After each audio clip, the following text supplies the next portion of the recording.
This is the Reflection Podcast from St. Matthew Lutheran Church in Hawthorne Woods, Illinois. I'm Ed Blonsky on the pastoral staff here, and each week on the podcast, I sit down and talk with someone who has been equipped by God to equip other people and to bring the hope of God and the power of God in Jesus Christ to other people in this world.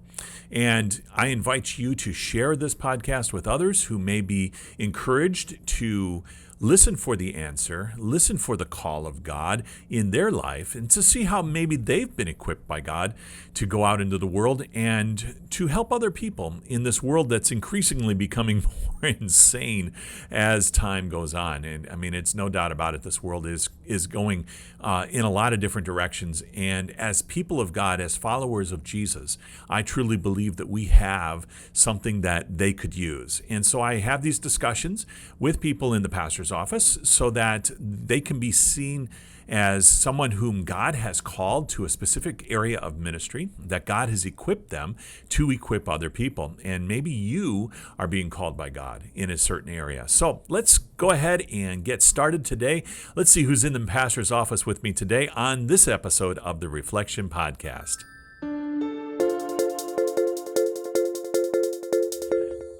In the pastor's office is Kurt Taylor, a friend of mine from way back, and welcome, Kurt. Good to be here, Ed. Great to see you again. It's good to be seen. Kurt Taylor is, like I said, a friend from way back. We're going on 39 years we've known each other. But I wanted to let my listeners know who you are, and I guess I could introduce you, but you know you better than anybody else knows you. So tell us a little bit about yourself. Sure. We've known each other, 39 plus years, and we met at Concordia, Wisconsin, which is where I'm sitting right now. And I was ordained in 1993 and served Trinity Lutheran Church in Rantoul, Wisconsin, which is about 35 minutes south of Lambeau Field.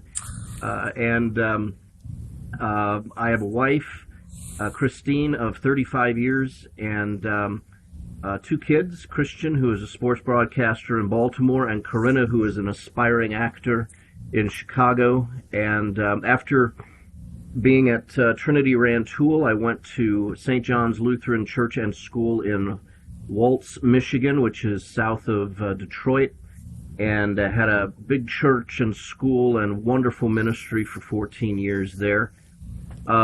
Also along the way, I'm an Air Force chaplain working with the Michigan Air National Guard for 24 years now.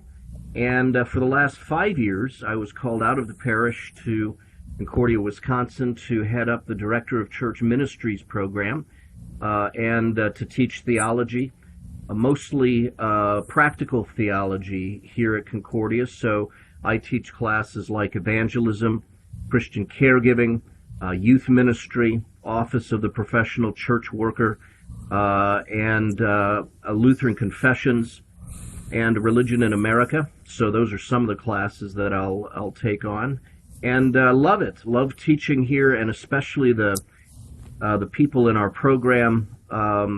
Any chance I have, I let people know that I'm so confident about the future of our church when I see these young people and how on fire they are to serve the Lord in the church. And it's a great thing. Yeah, Concordia, Wisconsin, Mequon, that's just north of Milwaukee. That's right. Right on the lakefront there, and it's a beautiful campus. If you're in that area, I would recommend anybody just to stop by and walk the campus. It's a beautiful setting. Yeah, when we talk to prospective students, if I'm talking to them on the phone or on Zoom or whatever, usually one of the first questions I ask is if they haven't made their decision yet where they're going to go for college, I ask if they've been on our campus yet, and if they say no, I say, don't make a decision until you've been here, because you will fall in love with this campus. It is really something. Yeah, Concordia is a wonderful, and I'm biased, being an alum as well, But not only is the setting beautiful, but it's a very powerful university, and I think it is the largest university in the Lutheran Church Missouri Synod University system, and it's one of the best private schools in the state of Wisconsin and in the country too. And we've kind of adjoined with Concordia Ann Arbor. We are kind of one entity now as Concordia. In fact, our official name is no longer Concordia University, Wisconsin. Our official name is Concordia University, Wisconsin, Ann Arbor, CUWAA. That's how close our partnership is. And one of the things that I like a lot about Concordia, Wisconsin is that we are still a very Christian Lutheran university. And it matters to us that we are a university of the Lutheran Church Missouri Synod, and you'll find this in the classrooms. We teach classic Lutheran theology, as well as then all of the other things that are taught here at Concordia, from occupational therapy to pharmacy to environmental sciences, just everything here. But it's all under that umbrella of being a very solid Christian Lutheran university. Tell me a little bit about the day-to-day duties of Kurt Taylor. What do you do during the day and especially during the school year? Yeah. I'll usually teach a few classes. I would teach like 4 classes in a semester, and so that was the first thing you realize about coming to teach at a college is everything is geared around the classes. And so when I'll get into the office, I'll get my stuff together and we'll go teach a class in the morning. Maybe there'll be a break for an hour and then go teach another class. A lot of my time is spent doing administrative stuff too, since I'm the head of this program that we'll talk about. I'm always involved in organizing my students, making sure that they're on the right track. I am their academic advisor as well for the people in the DCM program, which has actually been the hardest thing to master. I still don't think I've done that yet, just because of all of the intricacies of curriculum and wanting to make sure that the students graduate when they're supposed to. The teaching part I have found to be exhilarating, and love that. So then you get into the tedium of administrative stuff and overseeing internships and all of that. So really, if the mornings are occupied with teachings, the afternoons are going to be occupied with administrative responsibilities, and then whatever grading and paper reading goes with teaching, and then I get home at night. One of the nice things is that Ed, being a pastor as long as you have, I was a pastor for 24 years in the parish, and where everything geared around the weekend, the Sunday service and Bible class, and now I have weekends off, so I can go in and do my favorite thing to do, and that's just go preach somewhere, and then go home. So it's good. I enjoy what we're doing here. We're going to get back to what it is that you are ahead of there at Concordia, but I just want to touch a little bit briefly on your chaplaincy with the Air Force. Yeah, well, I've been doing that for 23 plus years, and most of it has been in Michigan. When I took the call to St. John's in Waltz, I ended up joining with the Michigan Air National Guard in Battle Creek, and it's been a great career. I think I'm actually getting ready to end it in about a year. I think we'll probably be retiring, but I'm now the head Air Force chaplain in Michigan, and that takes me to various places. We have 3 Air Force bases there in Battle Creek, in Alpena, and in the Detroit area. But what a chaplain does is basically be a pastor to the people in the military. And here one is going to be dealing with a lot of airmen that are Christian, some of them very dedicated Christians who come from whatever, non-denominational, Baptist, Methodist, Lutheran, all different backgrounds. But also, I have the opportunity to work with people that really don't have any kind of religious affiliation. And there's always that fine line that you walk, because as pastors, Ed, you and I, it's just so natural for us to talk about the love of God in Jesus Christ. And it's not as though I can't talk about that, but there are a number of people that have never heard about it before. And so one tries to work that in if one can, without forcing it into anybody. Right now, my job, I'm the head chaplain also at our base in Battle Creek, so I do a lot less counseling than I have in the past, and now it's mostly being in charge of the program, meeting with the commanders, and just doing a lot of leadership type stuff. I did have probably the most rewarding part of this career is when I deployed to Operation Enduring Freedom back in 07-08. It was in a country called Kyrgyzstan. It was in the war zone, but we weren't, it's not like I was diving into foxholes. I was safe. But I had the people, we were the last base into the war zone and the first base when people were coming out of the fight. And so I had both ends, the people that were kind of scared about going in, they would come and see me, and those that were coming out talking about the things that they'd seen and trying to deal with the horrors of war. We did that for a number of months, 07, 08, and it really was the most rewarding part of my chaplaincy experience. Been able to have some really tough deployments to Germany and France and Italy, those kinds of things. So, but yeah, it's been a great career. Well, thank you for your service. I'll definitely. Thank you. It's amazing when I talk with chaplains as well as personnel who have been overseas or serving here. And I've been able to talk with World War II vets all the way on up. And I always thank them for their service, because we get to do what we do here in the United States because of people like you and who have served in the military. So, well, thank you. I appreciate that. And I'll just add, oftentimes I'm asked why I decided to join the military. And after giving the regular answer of wanting to serve God and country, the selfish answer is that I wanted to hang out with heroes. And you do. And that's what I've been able to do. And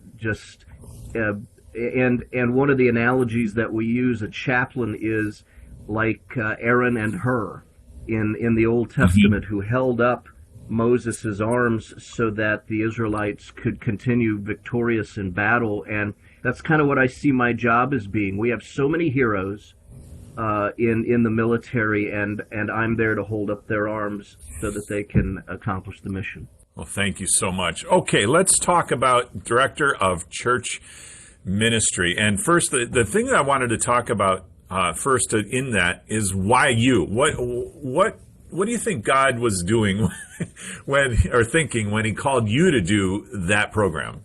Yeah, still kind of asking that question. And it's funny, Ed, because when this first came up, I was perfectly content as a pastor at St. John's in Waltz, Michigan. Loved the ministry, loved the people, loved the area, everything about it. And quite honestly, when the first inquiry was made about whether I might be interested in heading this up, my answer was no, thank you. But no, not interested.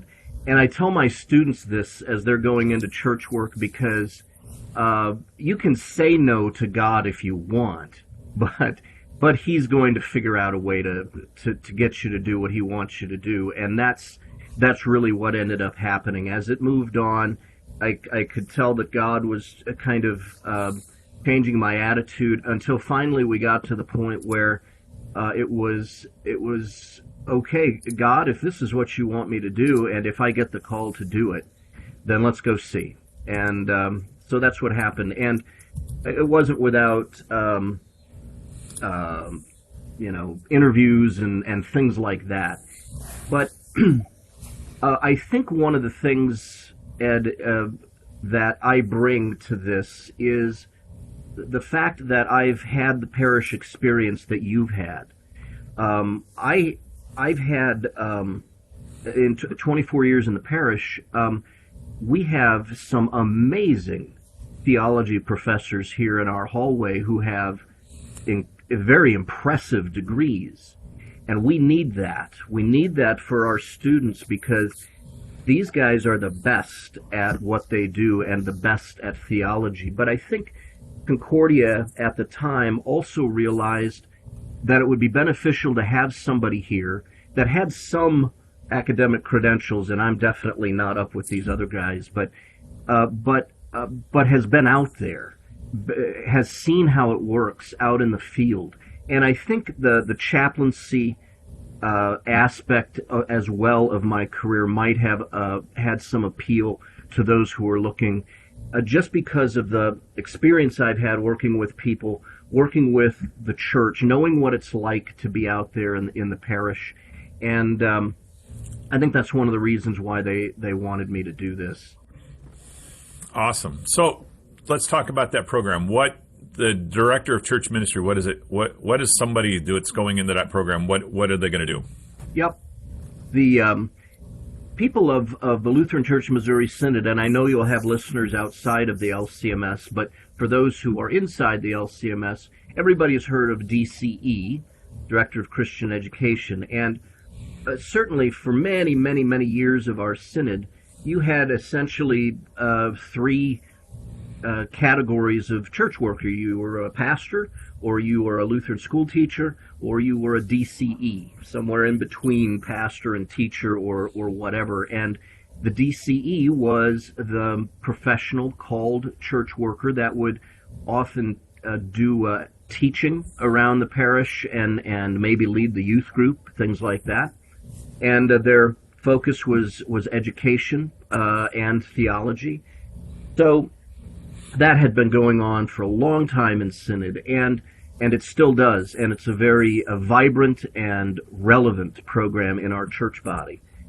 Concordia, Wisconsin is, as you mentioned before, the largest of the Concordias. We have the largest theology department, and therefore we're able to offer a larger array of theology classes and so on. And it was kind of determined that we would have a program similar to DCE, but the major would be theology, not education, that would be the focus. And here at Concordia, there was a program that existed since the early 60s called the Lay Ministry Program, and that had equipped people to be professional church workers with a relatively brief education. They could do it without a bachelor's degree. And it served our synod, but it was kind of determined that program had lived out its usefulness. And we wanted to refashion a program that would build on lay ministry, but now take into account our desire that our students be well-trained theologically, have a bachelor's degree, and be able to work for a pastor in virtually any capacity that the pastor would want him or her to work in. And so the program was redesigned, and then that's when I came in to implement it. And the Director of Church Ministries program is one of the ways I define this. I know you're a baseball guy, Ed.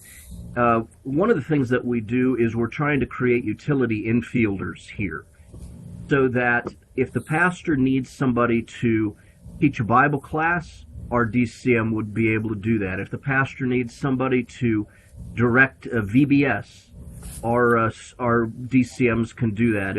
If the pastor needs somebody, maybe he's gone for a while, to go visit and take a devotion to shut-ins, our students have been taught how to do that, so that our students get great foundational theology, Old Testament, New Testament, Lutheran confessions, you name it.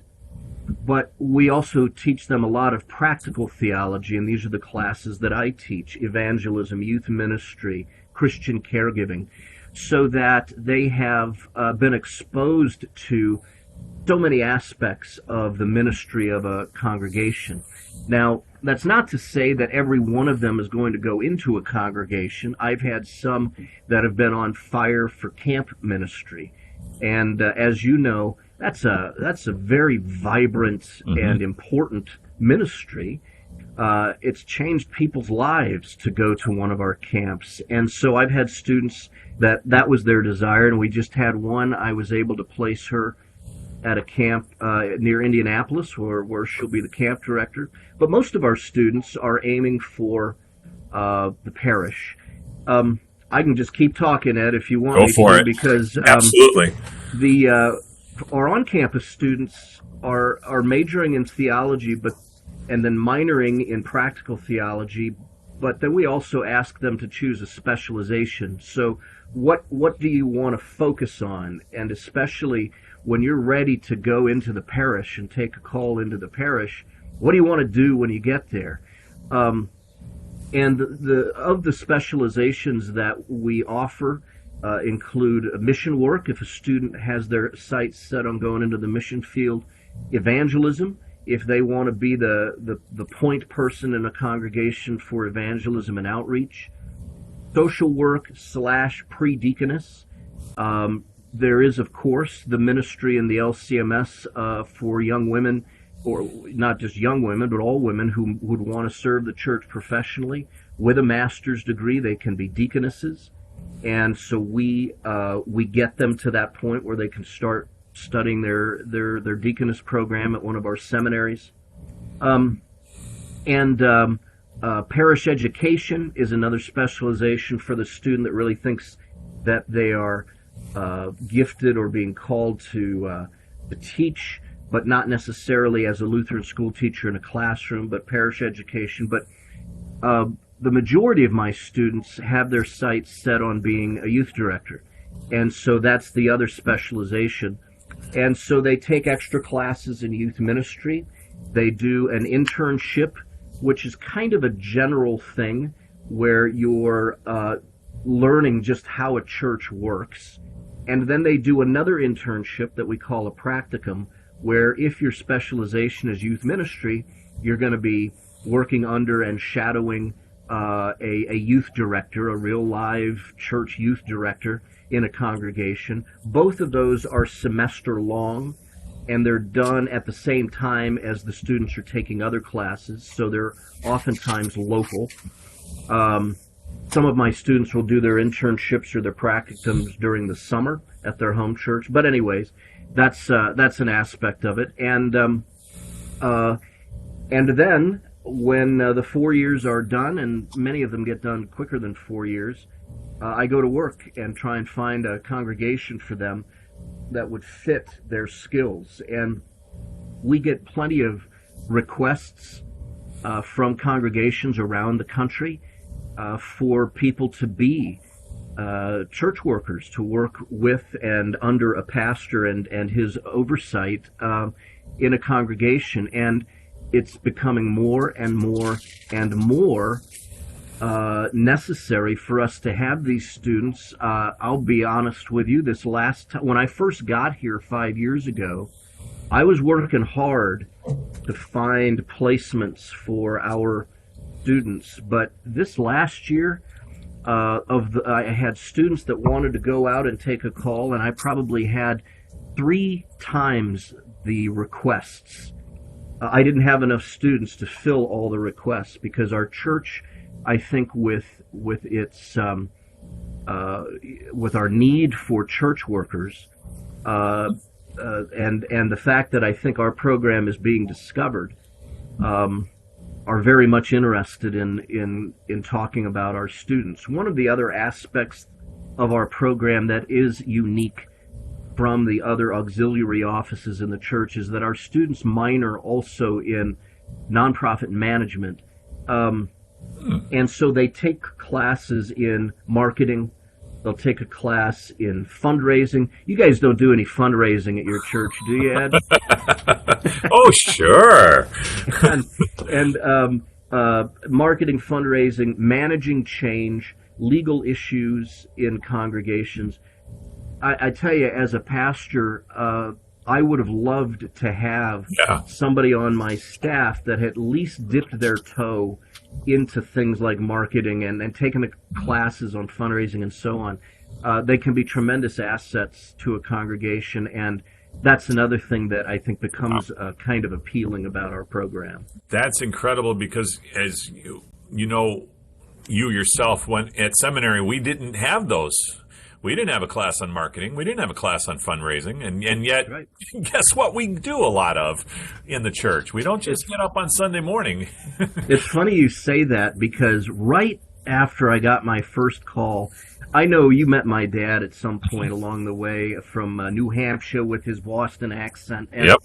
I got to my first church, and I'm talking to my dad on the phone, and he was a businessman his whole life, worked for United Parcel, and he said, "So now you're a pastor." I go, "Yeah." He said, "And you're going to be in charge of that church." I said, "Well, I mean, I don't know if I'd put it that way." He says, "You don't know how to run anything. None of you pastors know how to run anything." I said, "Well, I can't argue with you, Dad. We had to learn that, didn't we? On yes. the fly when we're doing it." Exactly. And I know that after 28 years, your dad was right. He was absolutely correct. And I'm so glad to hear that. I know that it's a little bit selfish on my part, but we are looking into that program here at our own church to bring somebody in to do stuff like that, especially in the general area of youth ministry, but also marketing and fundraising and nonprofit management. That's an incredible I mean, the churches are full of lay people that do that, and we have a wonderful group here at our church that does that. But, man, it would be great to have more help and fresh ideas. So, and I might add, if it's all right, I could also describe, we have the on-campus traditional undergraduates. So these are college-age students like we're all used to, 18 to 22. And these are the ones that major in the DCM program and take the theology, nonprofit management, and all that. But the other arena of the DCM program is online. So I have about 25 students on campus, and I have about 25 online. And that aspect of the DCM program is for those that already have an involvement in a congregation. These are usually adults that have been around the church for a while. I have a police officer in our online program. I have a bank president in our online program. But what they are doing is they already have a love for their church. They're already active in their church, and they want to get the theological credentials to receive a call into that church. And so oftentimes they're even being sponsored by their congregation so that they can be a called church worker instead of a hired church worker. And typically that program takes about 2.5 years to get through all of our 15 or so theology classes and the internship. And then typically these online students will then receive a call to the congregation where they're already volunteering or working, and continue on now in a professional manner. Also, if a person doesn't have a bachelor's degree, but professional church work is something that interests them, Concordia can do it where you can get the bachelor's degree and the DCM certification to receive a call at the same time. And I have a handful of students that are doing that too. So the online program is for those. Most of them have families. They're going to be living in wherever they're going to live. They're not looking to relocate, and they're looking to stay at their church or a church in their area and want the credentials to receive a call. So put on your recruiter hat. Who are you looking for? What would be a good person? And you mentioned a few of them because it's going to be a spectrum, I'm assuming, of age and experience. But who would be a good candidate for this position?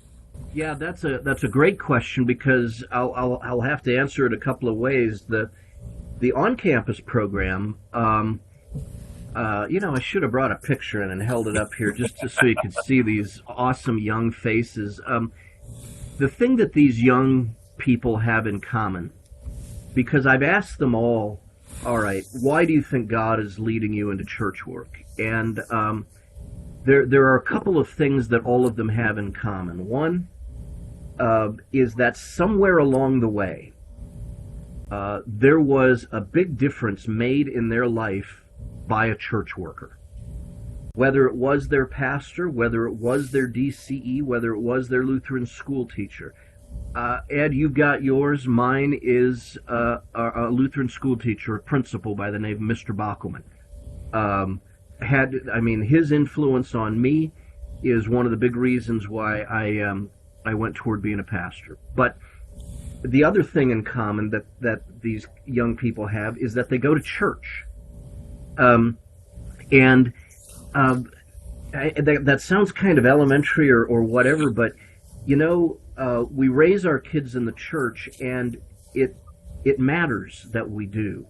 Almost all of these young people have families that they took them to church every Sunday or almost that much, and that develops a love for the Lord and a love for the church. So who am I looking for? But that's not to say that somebody that didn't have that background wouldn't work here. I'm looking for somebody who's on fire for the Lord and just wants to serve the Lord and maybe doesn't know how to do it yet. And we'll let them know, here's a way you can do it. Here's some opportunities. And as they're learning, as they're going on, they'll be exposed to teaching, they'll be exposed to youth ministry and whatever, and pretty much all of them grasp onto something before they get too far along. The majority of the on-campus students, though, already have in their minds that they want to be youth directors. Again, because so often they've had some sort of really influential experience with their youth director, and they want to be that person for somebody else. I'll also say not all of my students are Lutheran. We've turned out graduates that are Baptist and are Methodist. What we do is, of course, I can't place them in their congregation, but we give them an endorsement that says this student has completed the coursework necessary for professional church work, and we endorse them to you. And these students have had a lot of success finding a job in their own church body based on the education that they received with us. So for our on-campus program, I'm looking for somebody young, somebody on fire, somebody that knows they want to serve the Lord. Maybe they know they want to be a youth director, or maybe they're not sure yet. We're gonna start telling them about this. And then our online program that I kind of mapped out for you, it really is that person who has been active in a congregation, has been helping the pastor out already, is teaching Bible classes, or is making visits to shut-ins or whatever. Those are the ones then that can be so valuable in a professional role that we will suggest to them, hey, if you get in our online program, we're going to teach you even more theology, and when you're done, you'll be able to receive a call like a Lutheran school teacher has, a DCE has, a pastor has, into that congregation and be a church worker for them. So if you go into a congregation and here's somebody that has been leading the youth group, but they work as pick something, a nurse or truck driver or something like that, but they just love being a part of the church, that's the kind of person you say, hey, would you want to do this professionally? Would you want to do this as your career? Let's get you into our program and get you what you need so that you can. Great. So you said you were doing this for about 5 years. What surprised you about this? What was something you came in, but all of a sudden I didn't expect this?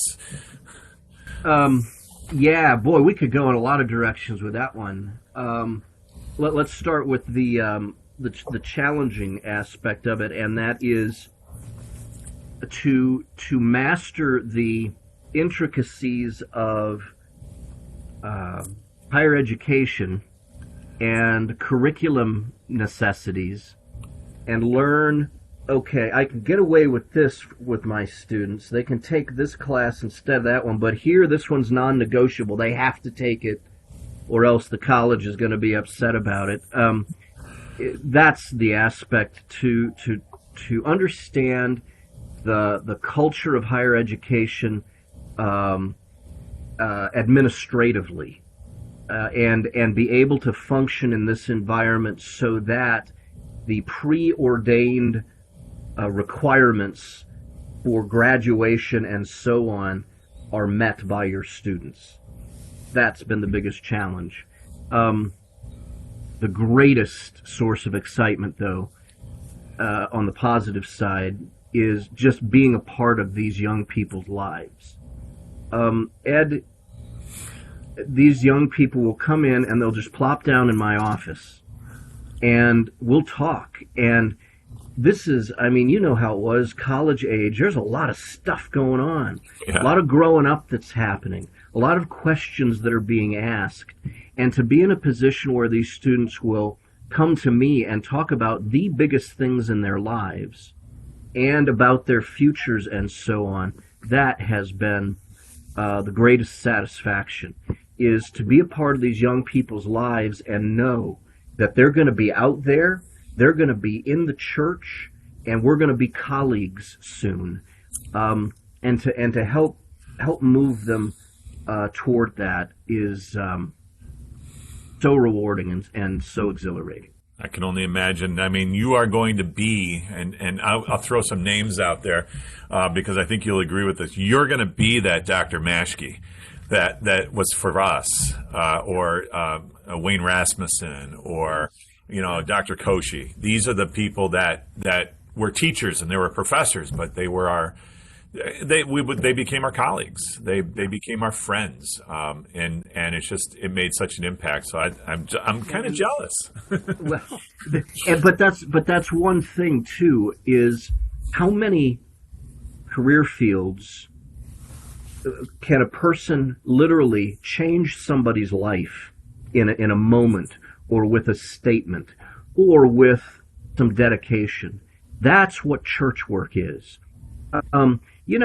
We always used to joke about how we don't get paid very well. It's not too bad. We can make a living in church work. Mm-hmm. We're not going to be buying a yacht, but we do okay. But it's a career field where you have the ability, being directed by God, to change people's lives every time you open your mouth, every time you show love and kindness. And that's what we're doing here. That's what we're training these young people to do, and that's what you do as a pastor. And I guess, I know you said you kind of envy the fact that I'm part of these young people's lives. I guess I really didn't realize how important my role was as a pastor of a congregation until I left it. Yeah. It was probably just as well, because I'd probably been more nervous about it. I was just doing my job day to day to day. And now that I'm out of it, and I see the impact that pastors and teachers and church workers have, and DCMs and DCEs have on young people, it's amazing. And so I envy you in that you are on the front lines, getting it done. Yeah, it's a humbling experience, but you're right. It is very, very rewarding. You mentioned somebody that was influential in shaping who you are today, a teacher. Mentors that you have to get you where you are today. The one that comes to mind first was in the Air Force, and his name is Colonel Roger Seidel. He was the commander of our base in Battle Creek when I was just a young chaplain. And I watched him as a leader. The leadership qualities that I saw in him are what I try to, that's what I aspire to. I saw an individual who was so little about himself and so much about the people he was leading. Um, and I know that it cost him. There's a game that can be played. It can be played in the church too. But certainly there's a game that can be played in the military where if you cozy up to the right people and play that little political arm of things, you can maybe get to that ultimate level. Colonel Seidel didn't do that. He stuck up for his people, and sometimes that meant that those above him didn't appreciate it because he wasn't playing the game necessarily the way that you would play it if you want to end up being a general. But that, as much as that would have been a good thing for him, he had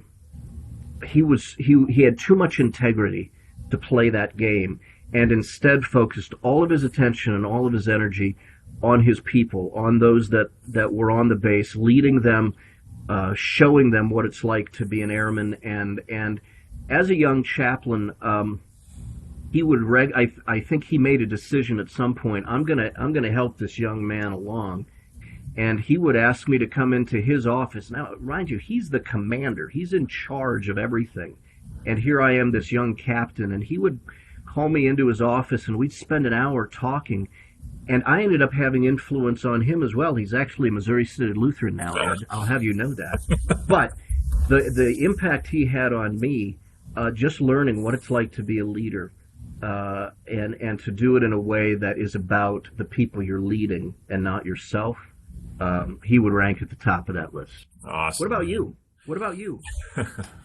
Mentors for me, I was just talking with somebody earlier today. We had the same mentor, Norman Nagel, who was a professor at our seminary. Now he's in the Church Triumphant, but he was very instrumental in helping me, especially in preaching. He didn't teach preaching. That wasn't his specialty at the seminary, but he taught me the importance of words and using words. And then he just spent time. So important. He would just let this seminary student sit in his office hours on end and he would tell stories, and he would tell, this is what this means and this is what that means. And it's just, I just wanted to soak it in. So yeah, Norman Nagel, and just love the man. So yes, I concur. I don't think I was as close to him as you were, but certainly in the classroom, I still appreciated him. Yeah. You didn't talk about it, but I think there is one in there, and you actually got this question ahead of time, so hopefully you gave it a little thought. I'm going to give you a gigantic billboard, but it is going to be limited in space, so in using a few words, but it's going to get out to millions, maybe even billions of people. What do you put on that billboard? Is this about me or about my program? Anything you want. What I put on that billboard is, God made him who had no sin to be sin for us, so that in him we might become the righteousness of God. And that is, you got to look it up. Okay. You got to look it up. Okay. If I didn't have that much space, I would have 3 words. Yep. 4 words. It's all about Jesus. Got it. And that's where we as Christians, and especially those of us that are now a little bit older and in a position to influence younger Christians, like you are as a pastor and like I am here at Concordia, we can get as deep as anybody wants to get. You and I are theologically trained, and we can talk about whatever anybody wants to talk about, theologically or whatever. But it's all about Jesus. It's all about the cross of Jesus. It's all about how he loved us so much that he came and became our substitute and died for us, and rose from the dead. And that's the focus. It's all about Jesus. And that's one of the things that I try and convey to these students in every course I teach. It all goes back to the cross. And that's one thing that we're good at, I think, over here in our church body. A lot of things we're not good at. but we're about Jesus and his cross, and so I think that's where I would go with that. What would you say? Well, 28 years ago, when I was in the parish, my first day in the parish, it was my ordination day. Someone with a lot more wisdom than me put it down, and it's on my pulpit. It's been on all my pulpits where I've served. It's a little phrase. It says, "Sir, we wish to see Jesus." That's it. Yeah, and that's how I want to show them that. And of course, I'm tongue-in-cheek. You were the one that said that to me at my ordination, and I've never forgotten it. And that's what I have tried to make my whole, not just my ministry, but my life. It's about, and I love it. It's all about Jesus. When I'm asking these questions when I interview people, that becomes the title of the podcast. So, okay. Yeah, I was a little hedgy there, but yeah, that's going to be great. I had to confirm the verse, 2 Corinthians 5:21. I would have looked it up. I was going to have time. So, hey, what's on your nightstand, or what's at the top of your Kindle reader? Books? Anything you might recommend? Well, if we're talking about other than the Bible and the Confessions, books that I have found to be the most useful just in my day-to-day life and preparation. Actually, I should have grabbed it on my way into the office, and I'm not seeing it right now. But it's a book by Paul Maier called In the Fullness of Time. Yep. And what he does is he really unpacks the New Testament from a cultural point of view and makes the New Testament a livable world where you can really understand what was going on at the time of Jesus. That was one of the books I would always have next to me in the office. Tremendous help when writing a sermon or a Bible study or something like that. I'd recommend that one. There was a book I read a long time ago called The Sacred and the Profane, which is just gives us a second view of how honored we are to be in the presence of God. When we are in the presence of God, we always are. But when we step into His presence in word and sacrament, what a moment that is and ought to be for us as well. And I'd probably add I'd add a third book that's called Grace Upon Grace by an Australian theologian by the name of Kleinig. Yep. And it's more of I don't want to say devotional book, but it's an introspective book that has you examine your own spirituality, and in the best sense, the truest sense of the word. It's spirituality meaning from the Holy Spirit. Those would be some that I would think of off the top of my head. I have Sacred and Profane. I've had that on my shelf. I need to get it back on my shelf. What I tend to do is I loan them out. Yeah. And it's been gone for a while now, but I read that a while back as well. And I've heard of Kleinig. I think it's John, right? John Kleinig. Yep, John Kleinig, right. I'm going to look that one up as well. And those will go in my show notes for our listeners. I'll have links to those books that you can find. And Paul Maier, in fact, that inspired me. I'm going to reach out to Paul and see if I can't get him on the podcast, because, man, what a storyteller he is. Yeah, and that would be so valuable. He has so much. He is so important to us as a church body. I think he's our church historian. Yes, just fascinating to listen to. Very good. Just to wrap things up, anything that you wanted me to ask and I didn't? I don't think so. Okay. Then I did my job. You and I have known each other for so long, we can practically finish each other's sentences. So I think you probably asked everything that I would have expected, and I think we're all good. Awesome. Well, I want to thank my guest, Kurt Taylor, the Reverend Dr. Kurt Taylor, but it's just Kurty to me, and joining us today in the pastor's office. Thanks, Kurt. I appreciate it. Pleasure, Ed. It's always a pleasure. God's blessings to you and all of your listeners.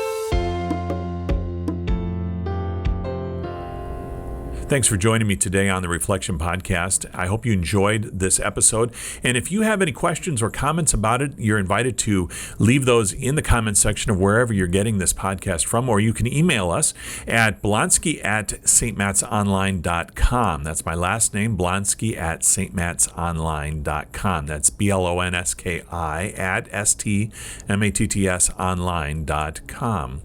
Share this podcast with others wherever you're getting this podcast from, and go ahead and rate it wherever you're getting this podcast from. This helps us to get to more and more people. We want to just tell people about Jesus. We want to tell people how God has equipped them and is calling them to acts of ministry in this church in a world that is increasingly going insane, as I put it, and how God really does want to make a difference in somebody's life. So if you are in the northwest suburbs of Chicago, we would love to see you at St. Matthew, where I am on the pastoral staff. You can go to our website at stmats.net, stmatts.net, to plan your visit, or you can always join us online. All our worship services are streamed live, as well as many of our Bible studies and devotions that we put together each week can be found on us. You can also find us on website, not only on our website, but also on our Facebook page, and I also have a Twitter account at Ed Blonsky, and you can follow me there as well. I hope that you will be richly blessed by God. Again, share this podcast with others. Join us again next time. We're here on Wednesday mornings at 6 a.m. is when the show drops on your favorite podcast outlet, and also on our Facebook page and on our YouTube channel. So join us again next time. Again, God's richest blessings to you. I'll see you again next time on the Reflection Podcast.